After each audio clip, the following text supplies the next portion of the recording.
Everyone, good morning and welcome back to my channel daily ব্লগে inner জানে আবার একটা নতুন ব্লগে তোমাদের সবাইকে অনেক অনেক ভালোবাসা ও স্বাগত জানাচ্ছি। তোমরা সবাই কেমন আছো? আশা করছি সবাই খুব ভালো আছো, সুস্থ আছো। আমরাও ভালো আছি, সুস্থ আছি, আগের থেকে অনেকটাই ভালো আছি, অনেকটাই সুস্থ আছি। তো আজকে হলো মঙ্গলবার, এখন বাজে সকাল 9টা। আজকে ব্লগটা আমি এখন থেকে স্টার্ট করছি। আশা করছি ব্লগটা তোমাদের ভালো লাগবে, আর ভালো লাগলে অবশ্যই একটা লাইক করে দিও। আর নতুন তোমরা প্লিজ আমার চ্যানেলটা সাবস্ক্রাইব করে দিও। আর তোমরা যারা অলরেডি আমার চ্যানেলটা সাবস্ক্রাইব করেছো তাদের অসংখ্য ধন্যবাদ আমার পাশে থাকার জন্য। তো সকালবেলা আজকে রান্নাঘর থেকে ব্লগটা স্টার্ট করলাম। তো সকালে যে বাসি কাজকর্মগুলো থাকে, ঘর দুয়ার ঝাড় দেওয়া, মোছা, বাসনপত্র ধোয়া, রান্নাঘর পরিষ্কার করা, সমস্ত কিছু আমার হয়ে গেছে। তো এখন রান্নাবান্নার প্রসেসিং কিছুটা শুরু করে দিয়েছি। আর অ্যাকচুয়ালি সকালে খাবো, তার জন্য এখন কিছু একটা করব। কালকের ভাত আর নেই, খাওয়া হয়ে গেছে। কারণ কালকে মানে 2টো দিন ধরে ইদানিং এত মাথা যন্ত্রণা করছে আমার, যার কারণে কি বলবো তোমাদের, মানে কিচ্ছু মানে এই বিকেলের পর থেকে মানে এগুলো হচ্ছে। বিকেলের পর থেকে এরকম মাথা যন্ত্রণা শুরু হচ্ছে, আর সারা রাত্রি ধরে মানে থাকছে। সকাল হলে মানে একটু কমে যাচ্ছে, মানে সকাল হলে অতটা থাকছে না, মানে যেটুকুনি থাকছে সেটা সহ্য করার মতো, অতটা অসুবিধা হচ্ছে না। হয়তো তোমরা দেখলে বুঝতেও পারছো যে এখন অতটা আমার অসুবিধা হচ্ছে না, কিন্তু বিকেলের পর থেকে সারা রাত্রি এরকম যন্ত্রণা ভোগ করতে হচ্ছে। তো সেই কারণে যা মানে কালকে দুপুরে রান্নাবান্না ছিল, সে কালকে অ্যাকচুয়ালি ভাতও খাইনি আমি দুপুরে, মানে দুপুর থেকেই কালকে প্রবলেমটা হচ্ছিল। তো কালকে দুপুরে আমি ভাতও খাইনি। তো সেই সমস্ত কিছু ছিল, রাত্রেই আমাদের হয়ে গেছিলো 3জনেরই। তো সেই কারণে সকালে আর কোনো ভাত টাত কিছু নেই। তো এখন একটু এদিকে এই যে দুপুরে ভাতের জন্য চাল ভিজিয়ে রেখেছি, আর এখন এই যে গোবিন্দভোগ চাল দিয়ে একটু সিদ্ধ ভাত মতো নামাবো। তো মাম্মাও খাবে, আমিও খেয়ে নেবো। আর ডাল রয়েছে, সিদ্ধ ভাত না হলেও শুধু ভাত নামালেই হবে, ডালটা মানে প্রেশার কুকারে করব। আর এই যে কালকের ডালটা রয়েছে, তো ওই ডালটা দিয়ে এখন খেয়ে নেব। আর আজকে মাছ মাংস কিছুই নেই। তো কালকে যা ছিল রান্না হয়ে গেছে। তো আজকে এখন আমি মানে অনেক দিন পরে বলতে পারো মানে ডিম রান্না হবে।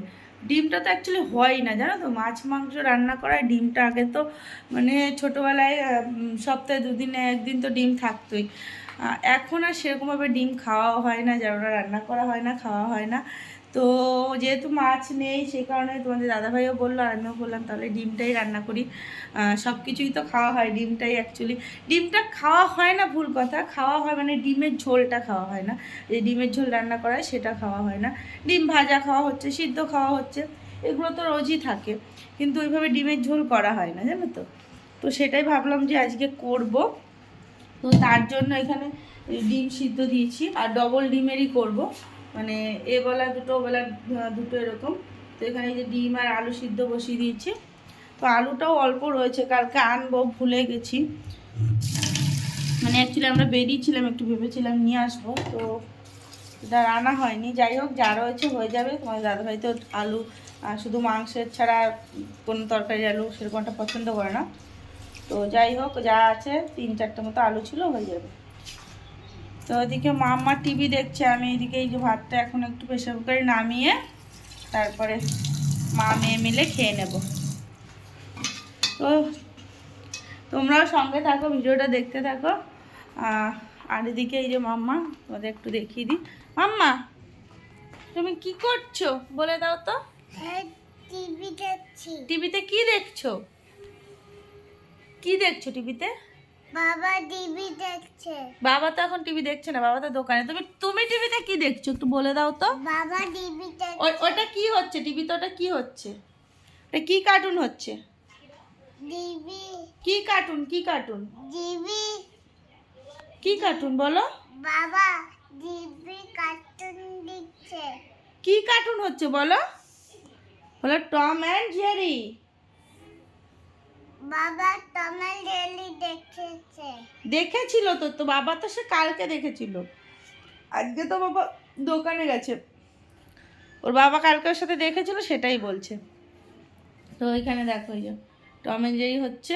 তো মাম্মা এখন বেশ টম অ্যান্ড জেরিটা পছন্দ করে। সবাইকে একটু গুড মর্নিং বলে দাও। Good morning. হাই করো, হাই। হাই। এদিকে তাকিয়ে, ফোনের দিকে তাকিয়ে বলো hi, hi, good morning, good morning. Flying kiss করে দাও সোনা মাটা।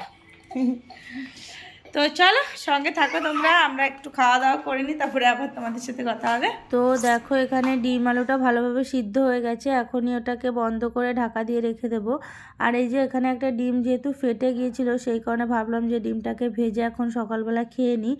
আর প্রতিদিন তো মাম্মাকে ডিম সিদ্ধ দিই সকালবেলা, কিন্তু আজকে যেহেতু ডিমের ঝোল রান্না করব, তো ভাবলাম যে দুপুরে তো এমনিতেও ডিম খাবে, তো ওকে সকালে আর ডিম দেবো না। কিন্তু এই ডিমটা যেহেতু ফেটে গেছে, তো ভাবলাম চলো এটাকে ভাজা করে নিই, কিছুটা মাম্মাকে দেবো, কিছুটা আমি খেয়ে নেব।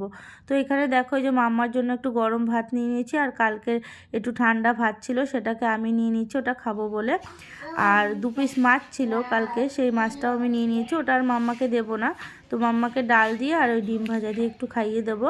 তো যাই হোক, দেখো মাম্মা এখানে এই যে কার্টুন দেখছে আর গান করছে, তোমরা একটু শোনো কি গান করছে।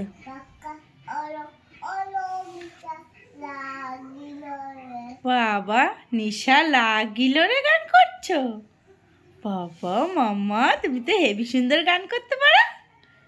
নিশা লাগিল, আর একবার একটু করো।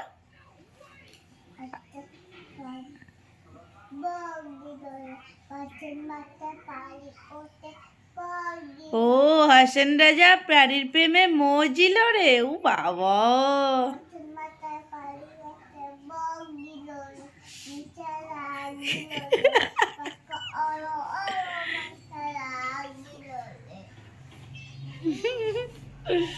দুষ্টু বুড়ি আমার বুড়ি এখন তামিন যেই দেখে।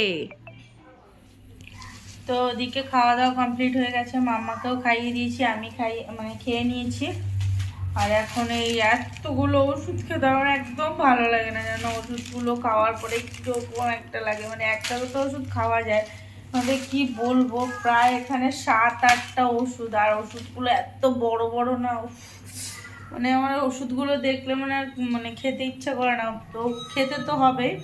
তো ওষুধগুলো দেখছি আর মনে হচ্ছে আমার কান্না পাচ্ছে, কিন্তু খেতে তো হবে। আর এখনো অবধি শেষ হতে বাকি আছে, অনেক দিন বাকি। দুটো ওষুধ আছে, যে ওষুধটা খেলে তো মানে সারাক্ষণ মানে বিষে উঠতে থাকে, একটা এরকম তিতো তিতো ঢেকুর উঠতে থাকে, ওটা মানে অ্যান্টিবায়োটিক।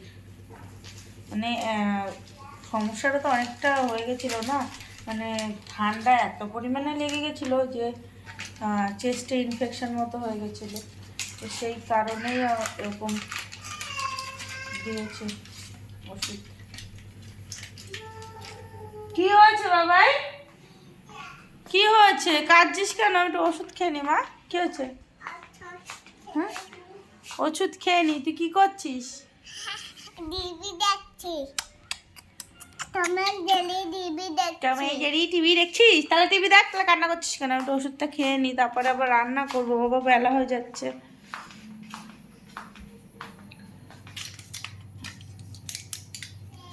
কত বড় ওষুধ দেখো, খুব ভালো লাগে না আমার।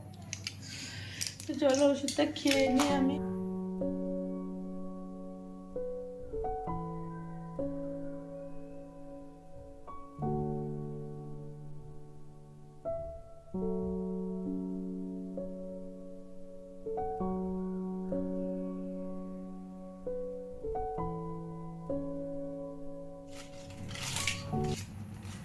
কি করছিস রে তুই?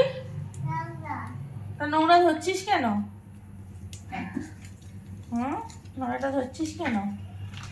এই ওষুধ খাওয়ার পরে না পুরো সারা দিনটা এরকম ভাবে ঢেক উঠতে থাকে। নোংরাটা ধরছিস কেন তুই? এই নোংরা বলে আবার নোংরাটাকে ধরছে, শুধু এরকম বদমাশি গিরি না। তোর এক হাতে মজা আর এক পায়ে মজা, এই ব্যাপার কি তোর? লেগে যাবে কিন্তু বাবাই।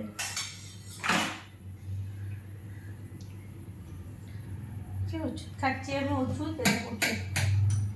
এই একটা ওষুধ না, আর গিলতে ইচ্ছা করছে না আমার ওষুধ। তো চলো ওষুধ টষুধ খেয়ে নি, ওখানে এই যে একটা বাকি রয়েছে, এটা খাবো। তারপরে দেখি ডিম ছুলতে হবে, ভাত বসাবো। তো চলো সঙ্গে থাকো। আর দেখো এদিকে তো বদমাশি করে যাচ্ছে পুকুনি, সমস্ত পেঁয়াজ রসুনের ছোকলাগুলোকে ছুলবে। চলো সঙ্গে থাকো, রেড়ে দেখতে থাকো।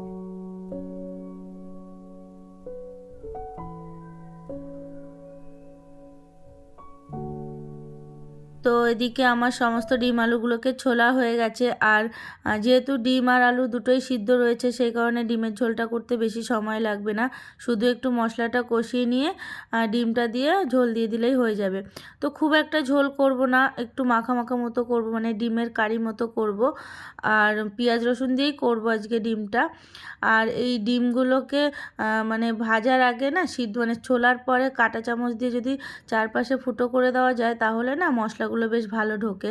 কিন্তু আমার মনে ছিল না বলে কড়াইতে দিয়ে ফেলেছি। তারপরে তখন একটু কাঁটা চামচ দিয়ে এপাশ ওপাশ একটু মানে ফুটিয়ে দিলাম, মানে যাতে মশলাগুলো ভালো করে ডিমের মধ্যে ঢোকে। কিন্তু এর আগে করে নিলে বেশি ভালো, মানে আরও ভালো করে চারিপাশটা মানে কাঁটা চামচ দিয়ে ছিদ্র করা যায়। যাই হোক, ডিমগুলোকে আমি লাল লাল করে ভেজে নিয়েছি। তার জন্য তেলের মধ্যে একটু শুকনো লঙ্কার গুঁড়ো আর একটু হলুদ গুঁড়ো আর লবণ গুঁড়ো দিয়েছিলাম। তাহলে কী হয় জানো তো, ডিমের কালারটা খুব সুন্দর আসে। তো আমি আগে ভাবতাম যে এত সুন্দর লাল লাল করে, দোকানে যখন দেখতাম হোটেলে হোটেলে যে ডিমের কারিগুলো দিত, কি লাল লাল করে ডিমগুলোকে ভাজা থাকতো। তো কি করে করে অনেক চেষ্টা করতাম আমি, মাখিয়েও রাখতাম অনেক সময় লবণ মানে হলুদ গুঁড়ো লঙ্কা গুঁড়ো দিয়ে, তারপরে ভাজতাম, তাও হতো না জানো তো। তারপরে দেখলাম এই টেকনিকটা অ্যাপ্লাই করে দেখি হয় কি না। তো দেখলাম হ্যাঁ বেশ, সেটাতে ভালোই মানে কালার হচ্ছে ডিমে। তো যাই হোক, পেঁয়াজগুলোকে কেটে রেখেছিলাম, সেটাকে তেলের মধ্যে দিয়ে দিলাম জিরে ফোড়ন দিয়ে। আর এখানে এই যে পেঁয়াজগুলো একটু ভাজা হয়ে এসেছে, এখন টমেটোটা দিয়ে দিয়েছি। তো এই ডিমের ঝোল রান্না করতে গিয়ে একটা জিনিস মনে হচ্ছিল, যে ছোটোবেলায় মাকে দেখতাম মা করতো, কিন্তু কখনো সেইভাবে নিজে করিনি। তো এখন মানে অনেক রান্না নিজের থেকে আইডিয়া করে করে, মানে মা করতো সেটা মাথায় রেখে রেখে চেষ্টা করে করে এখন অনেক রান্না শিখে গেছি। তাই ভাবছি যে ডিমের ঝোল তো আমি রান্না করতে খুব একটা যে কঠিন কাজ সেটাও না। তোমরা হয়তো ভাবতেই পারছো যে মানে পারো, ডিমের ঝোল রান্না করা কী এমন কঠিন কাজ। কিন্তু কি বলো তো, যে কখনো করেনি তার কাছে তো অবশ্যই কঠিন কাজ না। তো আমি কখনো করিনি, তো সেইভাবে জানতাম না যে কিভাবে কি করে। তো নিজের আইডিয়ায় সম্পূর্ণটা করার চেষ্টা করেছি। তো দু একবার করেছিলাম, মানে খাওয়ার মতো হয়েছিল, খুব যে ভালো হয়েছিল সেটা বলতে পারবো না, কিন্তু খাওয়ার মতো হয়েছিল। কিন্তু এই যে আস্তে আস্তে করতে করতে সবটা শিখে গেছি, এখন বেশ ভালোই মানে ডিমের ঝোলটা রান্না করতে পারি। মানে যেটা আমার মনে হয় হয়তো আমি ভালোই রান্না করতে পারি, জানি না পারি কি না। তবে সত্যি কথা, ডিমের ঝোলটা খুব সুন্দর খেতে হয়েছিল। তো তারপরে একটু বেগুন ভেজে নিলাম। আর এই বেগুনগুলো না, এই যে সবুজ কালারের বেগুনগুলো আমার ভীষণ কিন্তু খেতে ভালো লাগে, মানে খুব মিষ্টি মিষ্টি লাগে তো খেতে, আমার খুব ভালো লাগে। তোমরা কারা কারা এই বেগুন খেতে ভালোবাসো অবশ্যই কমেন্ট করে জানিও। তো এখানে এই যে মাম্মার পাপাকে এখন খেতে দেবো। Hello everyone, good evening. তো দুপুরে খাওয়া দাওয়ার পরে আর তোমাদের সাথে কোনো কিছু শেয়ার করা হয়নি, তো এখন টিফিন করতে চলে এসেছি। তো ভাবলাম চলো তোমাদের সাথে শেয়ার করি। আর মাম্মা, তুই ওখানে কি করছিস? দেখো ওর অবস্থাটা দেখো।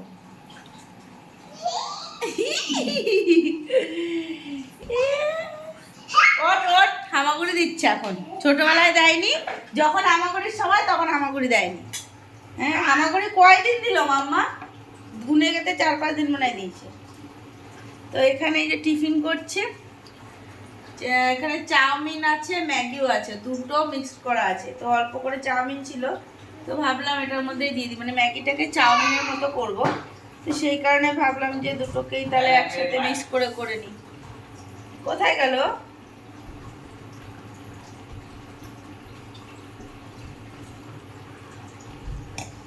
মাম্মা? তো মাম্মা এখানে ওর পাপার সাথে বল খেলছে। তো চলো আমি টিফিনটা করি আর তোমাদের সাথে শেয়ার করছি কিভাবে আমি চাউমিনটাকে মানে ম্যাগিটাকে চাউমিনের মতো করি। সবাই তো করতেই পারে। হ্যাঁ হ্যাঁ, আরে ম্যাগি দিয়ে তো চাউমিন, অনেকে তো চাউমিন দিয়েই চাউমিন করে, আবার ম্যাগি দিয়েও অনেকে করে। তো আমি কিভাবে করি সেটাই আমি শেয়ার, সবার প্রসেসিং তো একটু আলাদা আলাদা হয়, এই আর কি। তা আমার প্রসেসিংটা আমি শেয়ার করবো। চলো সঙ্গে থাকা, তোমার ভিডিওটা দেখতে থাকো। তো তো এদিকে আমার চাউমিন ম্যাগি দুটোই সিদ্ধ হয়ে গেছে। অল্প করে যেহেতু চাউমিনটা ছিল সেই কারণেই দিয়ে দিয়েছি, কারণ যেটুকুনি চাউমিন রয়েছে ওটুকুনি যদি আমি আলাদা করে করতে যাই তাহলে কারোরই ঠিকঠাক করে হবে না, সেই কারণেই ম্যাগির মধ্যেই দিয়ে দিয়েছি। যাই হোক, এখানে এই যে নামিয়ে নিলাম ঝুড়ির মধ্যে, আর এখন এটাকে ভালো করে ধুয়ে নেব, কারণ গরমটা থাকলে কি হবে, মানে চাউমিনটা ম্যাগিটা দুটোই ওভার কুক হয়ে যাবে, তাতে কি হবে পরবর্তীকালে যখন আমি কড়াইতে দেবো দলা দলা হয়ে যাবে। আর এখানে এই যে থালাটার মধ্যে আমি একদম ছড়িয়ে দিয়েছি আর একটু সাদা তেল দিয়ে মানে মাখিয়ে রেখেছি, তাতে কি হয় মানে চাউমিনটা ঝুরো ঝুরো থাকে। তোমরাও এরকম করবে, দেখবে চাউমিনটা একদম গায়ে লেগে যাবে না। যাই হোক, এখানে এই যে একটু ডিম ভেজে নিলাম আর এই যে একটু পেঁয়াজ দিয়ে দিয়েছি তেলের মধ্যে, আর দুপুরবেলা কেটে রেখেছিলাম ওই যে ফুলকপি, শিম, আলু, মানে পেঁয়াজকালি এই সমস্ত কিছু ভেবেছিলাম ভাজবো, তো সেটা আর ভাজা হয়নি। তোমাদের দাদাভাই বললো যে বেগুন ভাজো, ওটা আর ভাজতে হবে না, ওটা তুমি রাত্রে করো নাহলে কালকে করো। তো সেখান থেকে কিছু সবজি একটু দিয়ে দিলাম, শুধু শিমটা দিইনি, আলু দিয়েছি, ফুলকপি দিয়েছি, পেঁয়াজকালি দিয়েছি, তো সমস্তটা দিয়ে পেঁয়াজ দিয়ে এখানে যে একটু ভেজে নিয়েছি। আর এখানে যে ম্যাগি মশলাটা ছিল সেটাকে দিয়ে দিয়েছি, আর এখানে যে অর্ধেক অর্ধেক করে চাউমিনটাকে দিয়ে দিচ্ছি, তাহলে মিক্স করতে সুবিধা হবে। আর খুন্তি দিয়ে কিন্তু এইভাবে না চাউমিন মিক্স করা যায় না। চাউমিন মিক্স করার জন্য দুটো কাঁটা চামচ নেবে, নিয়ে মানে সুন্দর করে দুপাশ থেকে তুলে তুলে যদি এরকম মিক্স করা যায় তাহলে ভীষণ ভালোভাবে মিক্স করা যায়। তোমরাও দেখো আমি কিভাবে করছি, এইভাবে খুন্তি দিয়ে কিন্তু মিক্স করা সম্ভব হয় না। তো এখানে ডিমটাকেও আমি দিয়ে দিয়েছি, আর ম্যাগি মশলাটা যা ছিল সম্পূর্ণটা দিয়ে দিলাম, দিয়ে এখন ভালো করে এটাকে মিক্স করে নেব। আর হালকা একটু লবণ আর চিনি দিয়েছিলাম, তো বেশি লবণ দেওয়া যাবে না, কারণ ম্যাগি মশলার মধ্যে অলরেডি সমস্তটাই ইনক্লুড থাকে। তো তোমরা দেখো কি সুন্দর আমি দুটো কাঁটা চামচ দিয়ে একদম মিক্স করে নিচ্ছি, ভীষণ কিন্তু ভালোভাবে মিক্স হয়ে যায়। তো এখানে এই যে হচ্ছে চিনি আর একটু লবণ দিয়ে দিয়েছি, আর চাউমিনটা কিন্তু খেতে ভীষণ টেস্টি হয়েছিল, পুরো দোকানের মতোই হয়েছিল, দেখতেও দেখো কতটা ডিলিশিয়াস লাগছে। তো চলো, ভিডিওটা আজকের মতো এখানেই শেষ করলাম, টাটা।